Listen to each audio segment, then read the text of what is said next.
Car साठी कलारंग या माझ्या चॅनलमध्ये तुमचे मनपूर्वक स्वागत आहे। मित्रांनो, आज आपण एक सुपरफूड बद्दल बोलणार आहोत, ते म्हणजे सब्जाच्या बिया। हे नाव तुम्ही ऐकलंच असेल।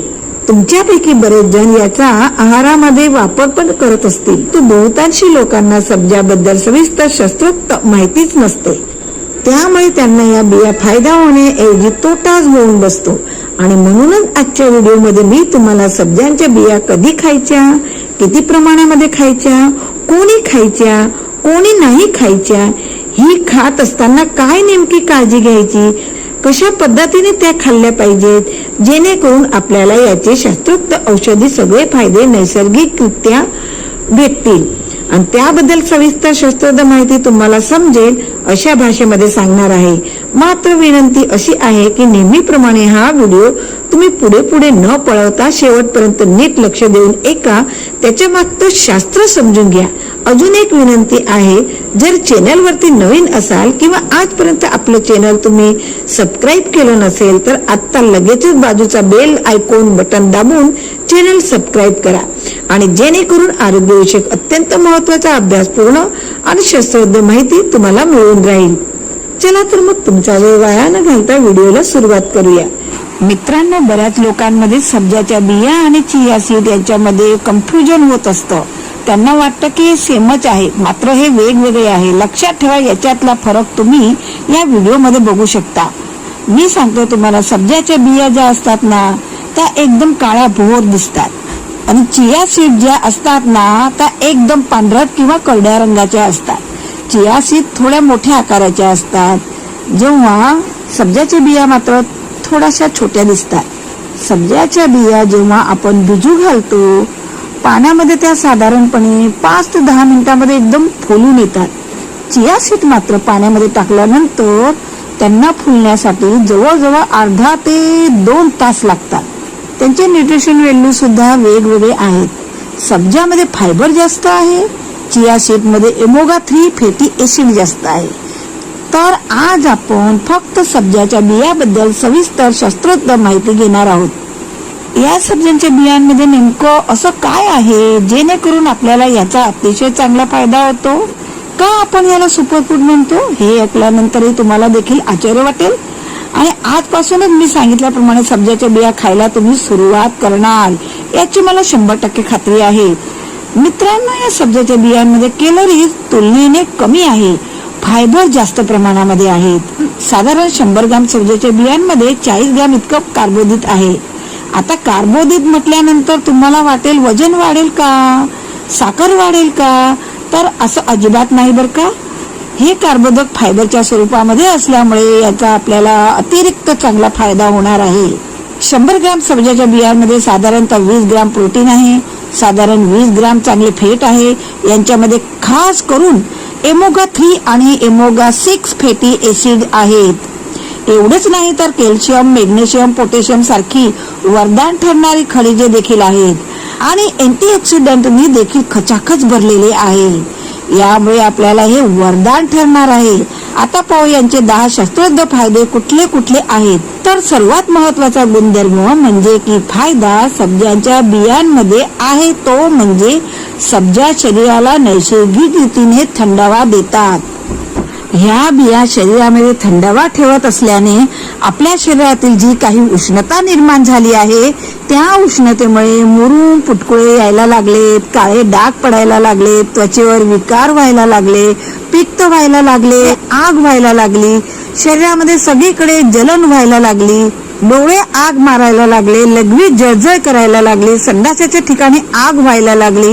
या सगळ्या उष्णतेच्या त्रासाला दुरुस्त करण्याची नैसर्गिक ताकद या सब्जाच्या बियांमध्ये आहे। त्यामुळे शरीराला नैसर्गिक थंडावा मिळतो।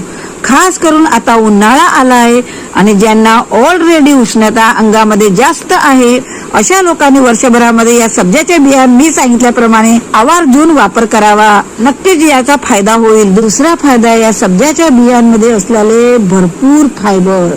जेव्हा हे फुलून येतात आणि आपण त्याला ज्या वेळेस गिळून टाकतो पोटामध्ये, तेव्हा आपलं पोट लवकर भरल्यासारखं होतं, जास्त वेळासाठी भरल्यासारखं राहतं. आणि जेव्हा आपण याला जेवणाच्या आधी घेतो 15-20 मिनिटं किंवा अर्धा तास, तेव्हा तुमच्या रक्तातील साखर देखील खूप चांगल्या प्रकारे नियंत्रित राहण्यासाठी नैसर्गिक मदत होते. त्यामुळे डायबिटीसच्या रुग्णांसाठी सब्जाच्या बिया वरदान रूप मानल्या जातात. तिसरा महत्वाचा फायदा आहे, यामध्ये पेक्टिन आणि इतर विरघळणारे तंतुमय घटक आहेत आणि त्यामुळे जेव्हा आपल्या आतड्यांमध्ये हे जातात तेव्हा प्रीबायोटिक आणि प्रोबायोटिक सारखं हे काम करतात. त्यामुळे आतड्यांमध्ये असणारे हे चांगले जंतू आहेत, ते आपल्या पचनासाठी आणि आतड्यांच्या आरोग्यासाठी मदत करतात. त्याचं प्रमाण वाढलं आणि एकूण आपले आरोग्य चांगले राहून सगळ्यात महत्वाचं पित्ताचा कितीही जुना त्रास असू द्या, तो कमी होण्यासाठी, दुरुस्त होण्यासाठी आपल्याला मदत होते. चौथा महत्वाचा फायदा आहे, याच्यामध्ये शल्युबल आणि इनशल्युबल फायबर मुबलक प्रमाणात असल्यामुळे जेव्हा तुम्ही याचं सेवन करतात तेव्हा ते आतड्यामध्ये जातं आणि आतड्यामध्ये पाणी धरून ठेवण्याची क्षमता याच्यामुळे वाढते. तेव्हा तुमची शौचा तुम्हाला कितीही होत नसेल ती मऊ बनते आणि आतड्यांच्या हालचाली चांगल्या राहतात. तुमचे मलमूत्र कधीही आतड्याला चिटकून बसत नाही. कितीही जुना बद्धकोष्ठचा आजार तुमचा असू द्या, पहिली सुरुवात करतात 5-6 दिवसामध्ये तुमचं पोट खूप चांगल्या प्रकारे स्वच्छ होण्यासाठी, साफ होण्यासाठी, मल निसरण व्यवस्थित होण्यासाठी याच्यामुळे फायदा होतो. आणि याचाच परिणाम म्हणून गॅस होण्यापासून, पोट गच्च होण्यापासून मुक्ती मिळते आणि पचनशक्ती एकदम टकाटक होते. पाचवा महत्वाचा फायदा, याच्यामध्ये मुबलक प्रमाणामध्ये अँटीऑक्सिडंट आहे, ज्याच्यामुळे आपल्या शरीरामध्ये तयार झालेले जे फ्री रेडिकल्स आहेत, जे विषारी घटक आहेत, ते खूप चांगल्या प्रकारे काढून टाकण्यास मदत करते. त्याची एक्शन न्यूट्रलाइज करण्यासाठी मदत होते आणि याचाच परिणाम म्हणून त्वचेचे किंवा केसाचे आरोग्य चांगले राहण्यासाठी नंबर 1 फायदा होतो. 6वा महत्वाचा फायदा आहे, याच्यामध्ये कॅल्शियम, मॅग्नेशियम, फॉस्फरस मुबलक प्रमाणात असल्यामुळे हाडं, सांधे आणि स्नायूंसाठी वरदान मानले जातं. 7वा फायदा आहे, याच्यामुळे मुबलक प्रमाणामध्ये लोह आहे, ज्याच्यामुळे हिमोग्लोबिन म्हणजेच की लाल रक्तपेशी खूप चांगल्या प्रकारे तयार होण्यासाठी मदत होते. निमिया, रक्तक्षय झाला असेल किंवा दम लागत असेल किंवा अजून काही तुमच्या ऑक्सिजन कॅरेली कॅपॅसिटी रक्तातील कमी झाली असेल, हिमोग्लोबिन कमी झाल्यामुळे, तर अशा वेळी ती देखील दुरुस्त होण्यासाठी नैसर्गिक मदत या सब्जाच्या बियांमध्ये असणाऱ्या लोहामुळे होत असते. 8वा फायदा आहे, याच्यामध्ये ALA मुबलक प्रमाणात आहे. सोबतच ओमेगा-3, ओमेगा-4 आणि पेक्टिन नावाचा विरघळणारा तंतुमय पदार्थ असल्यामुळे आपले हृदय आणि रक्तवाहिनींचे आरोग्य चांगले राहते.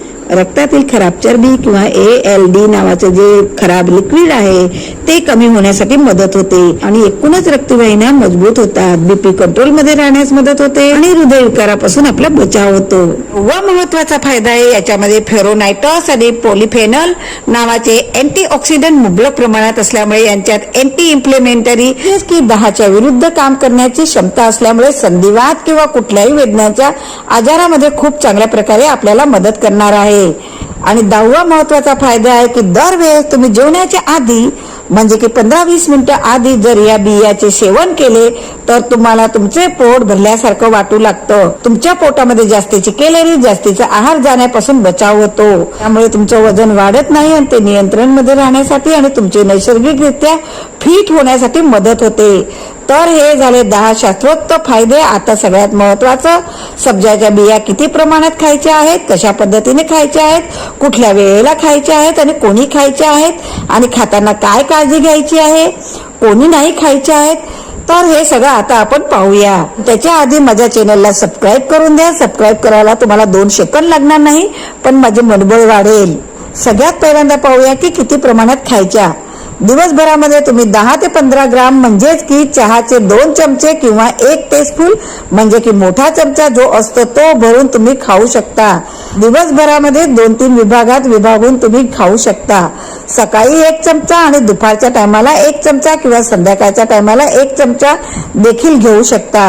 किंवा सगळ्यात चांगलं सकाळी उपाशीपोटी जर सब्जाच्या बिया तुम्ही घेतल्या तर त्यात अजून उत्तम राहणार आहे. हे सगळे फायदे मिळवण्यासाठी तुम्हाला त्याची मदत होणार आहे. सब्जाच्या बिया कधीही तुम्ही भिजवूनच खा, कच्च्या कधीही चावून खाऊ नका, त्याच्यामुळे तुमच्या शरीरामध्ये दुष्परिणाम होऊ शकतात. त्यामुळे तुम्ही कधीही सब्जाच्या बिया खाणार असाल तेव्हा 15 मिनिटं आधी त्याला भिजवून घाला.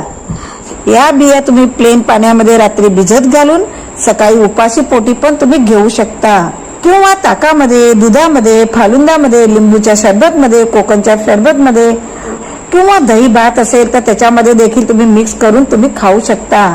नक्कीच तुम्हाला याचा चांगला फायदा होईल. आता पाहूया सब्जाच्या बिया कोणी खाऊ नये आणि खात असताना कोणती काळजी घ्यावी. जर सब्जाच्या बिया खाल्ल्यानंतर तुम्हाला काही विशेष त्रास होत असेल, याच्यामध्ये असणारे विशेष घटकाची काही एलर्जी असेल तर तुम्ही ते खाऊ नये.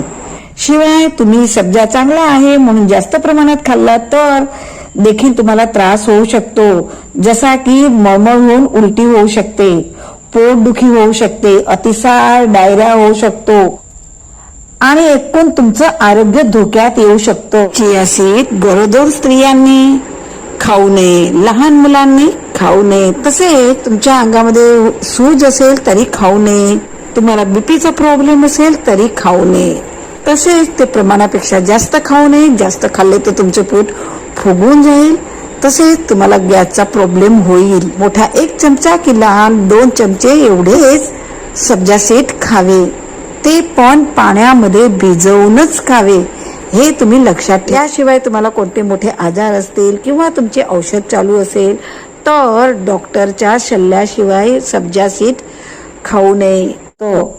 काही जण विचारतील की आम्हाला किडनी स्टोनचा आजार आहे तर आम्ही या बिया खाऊ शकतो का? तर हो, नक्की खाऊ शकता, कारण की स्टोनच्या आजारामध्ये देखील या सब्जाच्या बिया तुम्हाला वरदान रूप ठरू शकतात. त्याचं कारण असं आहे की सब्जाच्या बियांमध्ये मुबलक प्रमाणामध्ये एसिडिक ऍसिड आहे, ज्याचा परिणाम तुमच्या किडनीमध्ये जर कॅल्शियमचे खडे असतील तर ते विरघळण्यासाठी मदत होते. एवढंच नाही तर सब्जाच्या बियांमध्ये नैसर्गिक डायरेक्टिक प्रॉपर्टी आहे, म्हणजे की किडनीच्या माध्यमातून शरीरामधील जमा झालेले जे विषारी घटक आहेत ते जास्तीच्या लघवीने बाहेर निघून जातात आणि ते जास्तीची लघवी तयार करून बाहेर काढून टाकण्यासाठी मदत होते. त्यामुळे एक चांगलं किडनीचं डिटॉक्स होते.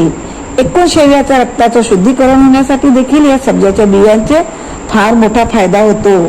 त्याच्यासाठी तुम्ही मी सांगितल्याप्रमाणे, मी सांगितलेल्या वेळेलाच आणि मी सांगितलेल्या पद्धतीने या सब्जाच्या बिया खाणं अतिशय अपेक्षित आहे. आता हा सब्जा मिळतो कुठे? तर हा सब्जा कोणत्याही किराणा मालच्या दुकानावर, मोठ्या सुपर मार्केटमध्ये, डीमार्ट मध्ये किंवा ऑनलाईन तुम्हाला सहज मिळू शकता. जण असे विचारतील की सब्जाच्या बिया घेतल्यानंतर नाश्ता करावा का, किती वेळाने करावा? तर सब्जाच्या बिया घेतल्याने तुम्ही लगेचच नाश्ता किंवा जेवण करू शकता. आजपासून मी सांगितल्याप्रमाणे सब्जाच्या बिया घेण्यास सुरुवात कोण कोण करणार आहेत हे मला कमेंट सेक्शन मध्ये नक्की सांगा. त्याचप्रमाणे तुम्हाला हा व्हिडिओ कसा वाटला त्याचा सुझाव पण कमेंट सेक्शन मध्ये नक्कीच सांगा. व्हिडिओ आवडल्यास लाईक करा, चॅनलला सबस्क्राईब नक्की करा. धन्यवाद.